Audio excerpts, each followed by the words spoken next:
they had this entity on them, and it rode them as long as it could, and then detached itself, and it knows that people are going to come into the courthouse and they're going to be at the lowest point of their life. And I wasn't at the lowest point of my life, but it attached itself to me because I reacted to it.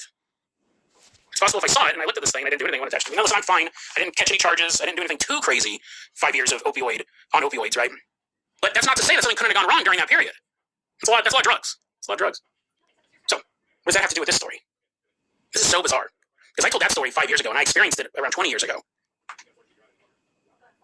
The other day, I'm reading the story. I got the story on phantomsandmonsters.com. It just came out a couple weeks ago right before I went on break. It actually came out right before I went on break. I almost tried to rush the story. I was like, no, I got to take some time with this. I read the story on phantomsandmonsters.com. Philip is talking about this thing. He's seeing it.